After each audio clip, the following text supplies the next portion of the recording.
ముందు భారత మాజీ రాష్ట్రపతి అబ్దుల్ కలాం తీవ్ర అస్వస్థతకు గురయ్యారు. షిల్లాంగ్లోని ఐఐఎంలో ప్రసంగిస్తూ అబ్దుల్ కలాం ఒక్కసారిగా కుప్పకూలిపోయారు. వెంటనే షిల్లాంగ్లోని బెతానీ ఆసుపత్రికి కలాంను తరలించారు. 2002-7 మధ్య కలాం భారత 11వ రాష్ట్రపతిగా పనిచేసిన విషయం తెలిసిందే.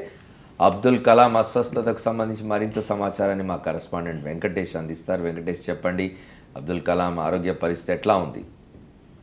ఈ సాయంత్రం 6:30 గంటల సమయంలో షిల్లాంగ్ లోని ఇండియన్ ఇన్స్టిట్యూట్ ఆఫ్ మేనేజ్మెంట్ లో ఒక ప్రసంగం చేస్తున్న సమయంలో మాజీ రాష్ట్రపతి అబ్దుల్ కలాం కుప్పకూలిపోయారు. ఆయనకు గుండె పోటు వచ్చిందని వైద్యులు నిర్ధారించారు. ఇమ్మీడియట్ గా ఆయన తక్షణమే సమీపంలో ఉన్నటువంటి బెతానీ హాస్పిటల్ కు తరలించారు. ఆయన పరిస్థితి చాలా విషమంగా ఉందని డాక్టర్లు చెప్తున్నారు. ఇప్పటికీ ఆయన ఇంటెన్సివ్ కేర్ యూనిట్ లో ఉంచి చికిత్స అందిస్తున్నారు. ఇప్పటికే మేఘాలయ గవర్నర్, చీఫ్ సెక్రటరీ అందరూ కూడా ఆసుపత్రికి వచ్చి సందర్శించారు.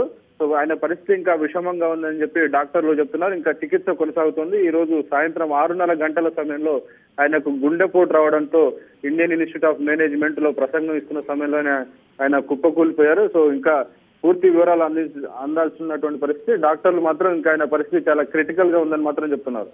Okay, thank you Venkatesh, thanks for the